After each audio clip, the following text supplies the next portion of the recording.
They thought they could bulldoze right through my land like I was some nobody farmer with no voice and no power to stop them, but I had been around long enough to know when something smelled wrong, and this smelled worse than anything I'd ever seen.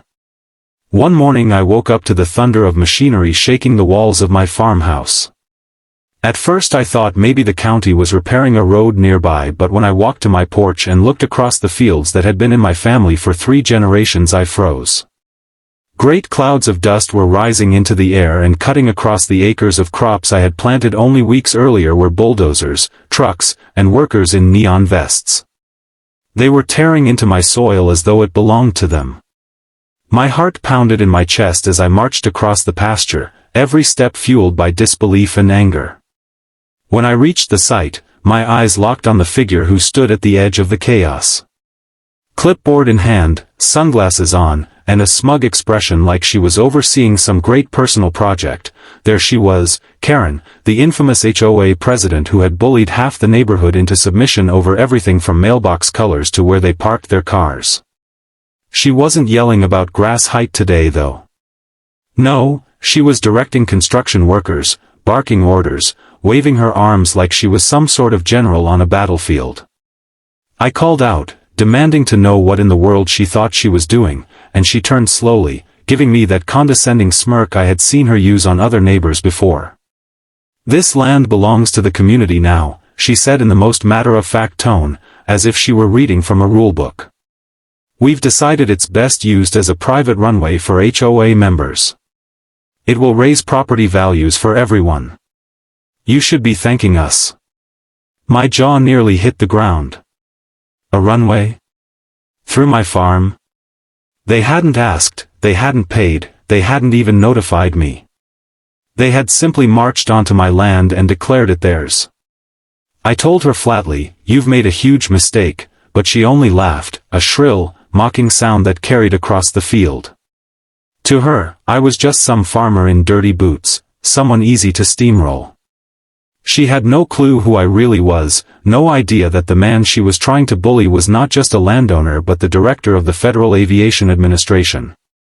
She didn't know she was playing with federal law and federal power, and I decided right then that I wasn't going to tell her. Not yet. I wanted to see just how far she would go. For the next few days I watched in disbelief as they pushed forward. Asphalt trucks came rumbling in, loads of gravel piled high, workers hammering stakes into the ground, and survey equipment being set up in the middle of my fields. They had even started sketching out lines for hangars and access roads. The sheer audacity was almost entertaining, but the destruction of my crops and the violation of my rights filled me with a kind of anger I hadn't felt in years. Neighbors stopped by quietly, shaking their heads and whispering warnings.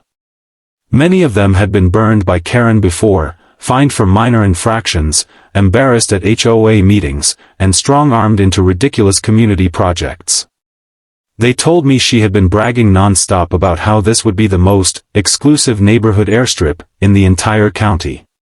She was promising everyone that once planes started landing, property values would double.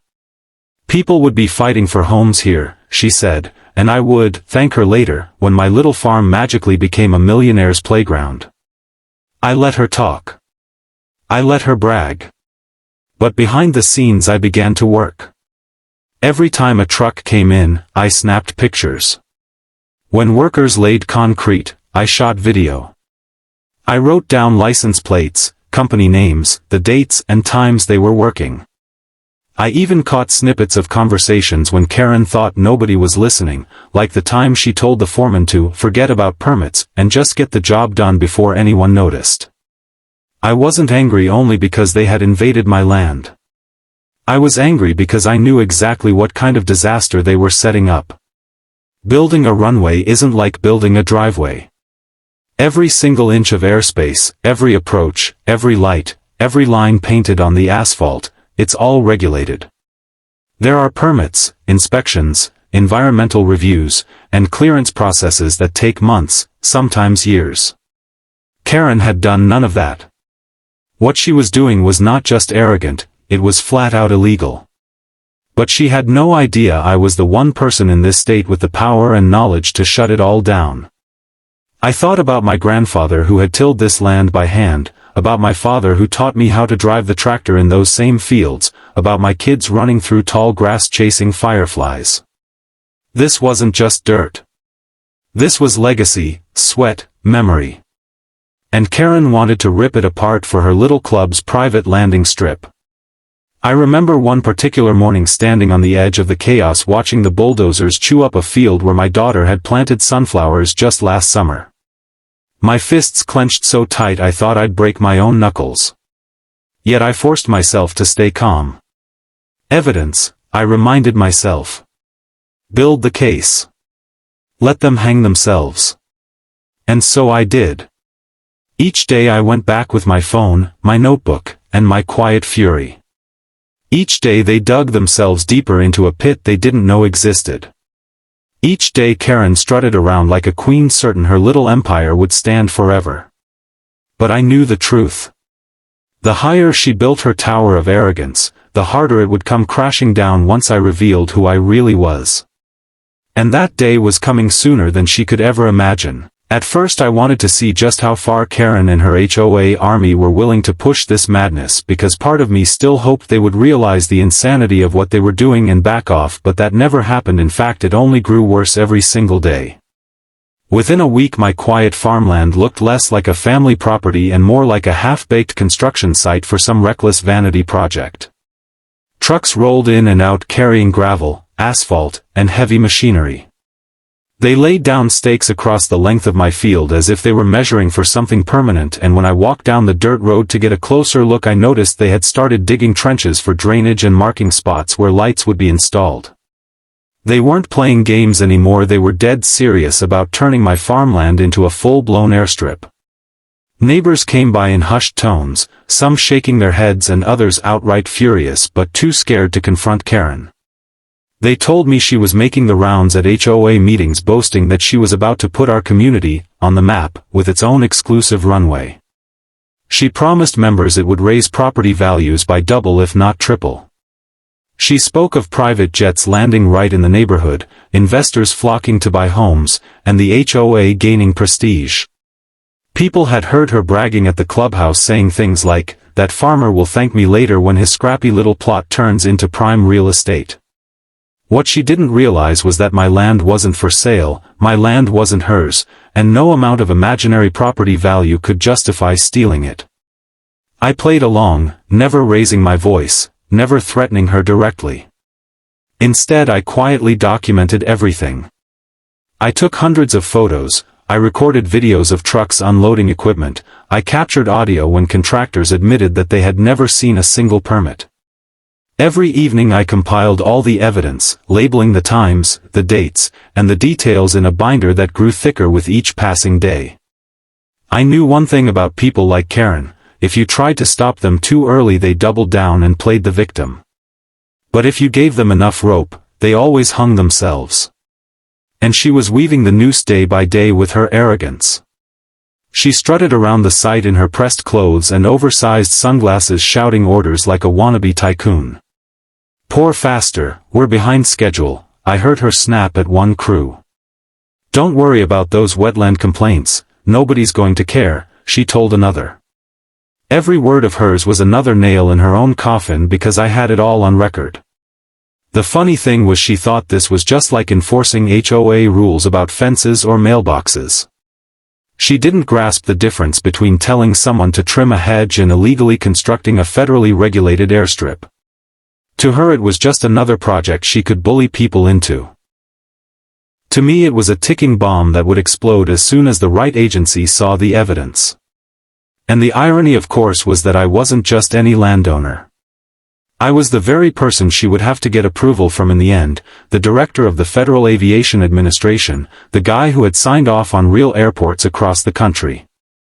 Watching her ignorance was almost surreal. She thought she was building a driveway when in reality she was breaking half a dozen federal laws. She was so focused on the fantasy of jets landing that she couldn't see the storm gathering over her head. The community was split. Some neighbors secretly came to me, offering old maps, survey records, and even drone footage from their kids to help me document.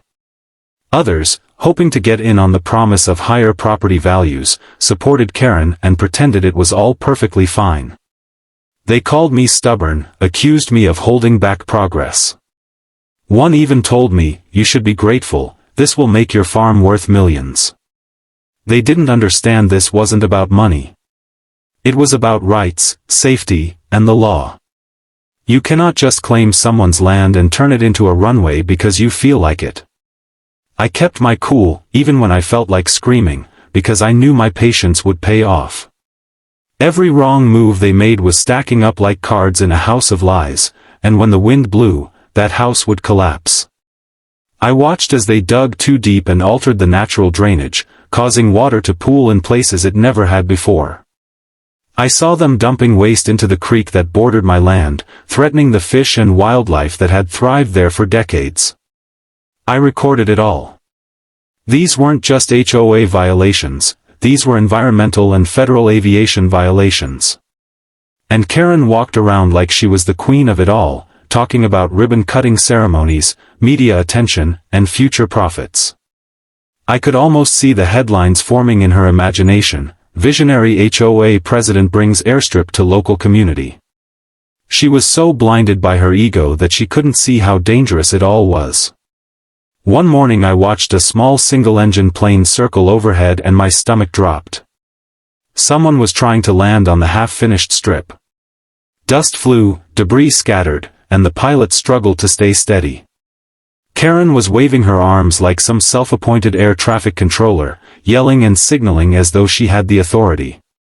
The plane nearly skidded off into the dirt and had to pull back up, engines roaring. That was the moment I knew this couldn't go on much longer. This wasn't just arrogance anymore. It was recklessness that could get people killed. But I still held back from revealing my card.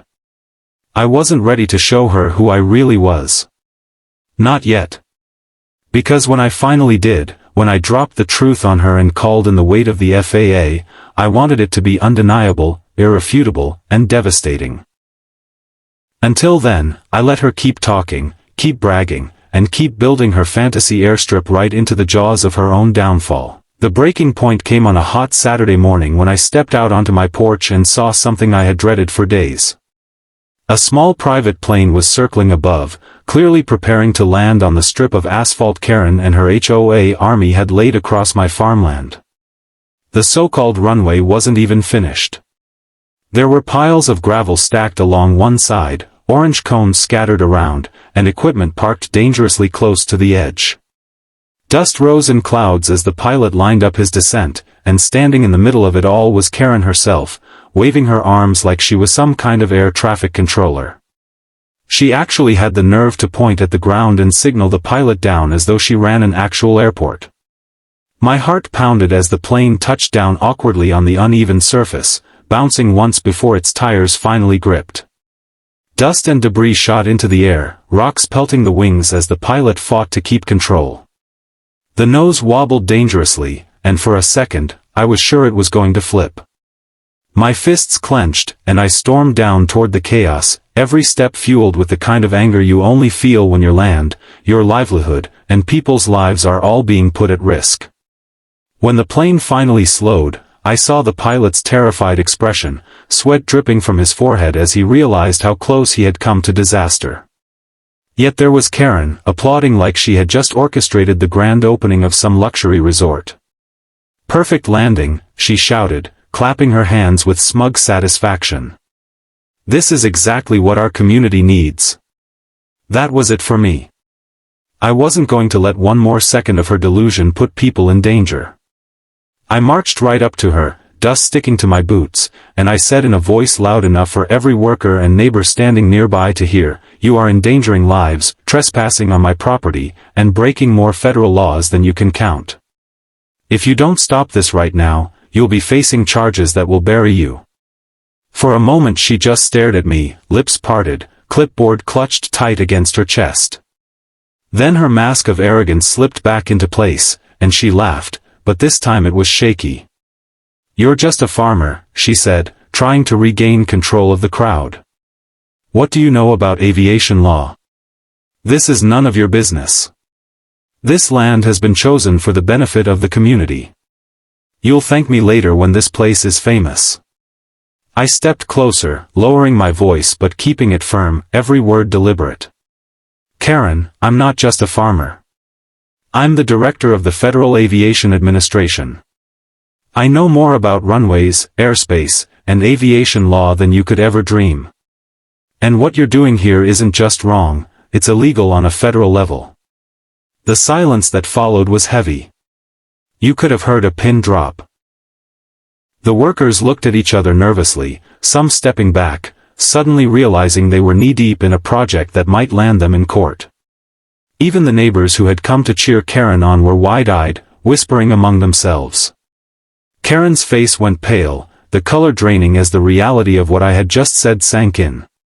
She stammered, trying to laugh it off.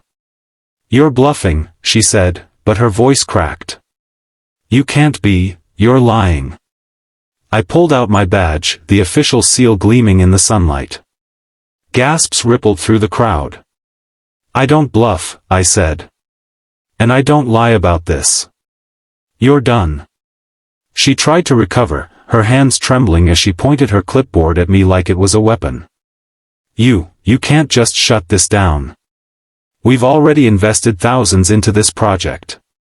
The HOA voted, the community supports it, you can't just walk in and take it away." I shook my head slowly, almost pitying her. "You think the HOA has authority over federal airspace?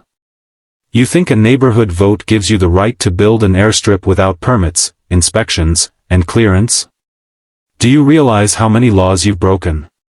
Do you know how many agencies I can have here in less than an hour?" She tried to speak, but the words died in her throat. The workers began packing up their tools, whispering nervously about not wanting to be arrested. The pilot of the small plane marched over, his face red with anger. "You could have killed me," he snapped at Karen.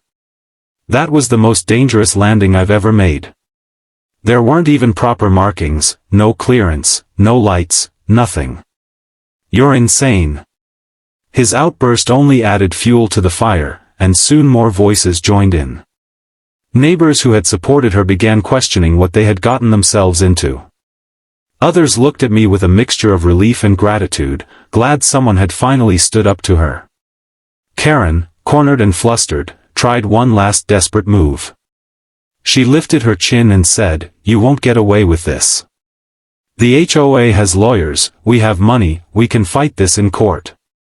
I looked her dead in the eyes. "Good. Because while you're busy with your lawyers, I'll have the FAA, the EPA, and the county on your doorstep. You've broken trespass laws, environmental laws, aviation regulations, and endangered lives. You don't have enough lawyers in the world to cover all of that." She opened her mouth, then closed it again, her face twisted in defeat. For the first time, the mighty HOA president had no smart remark, no smug laugh, no arrogance to shield her. She just stood there in silence as everything crumbled around her. And in that silence, I knew the tide had finally turned.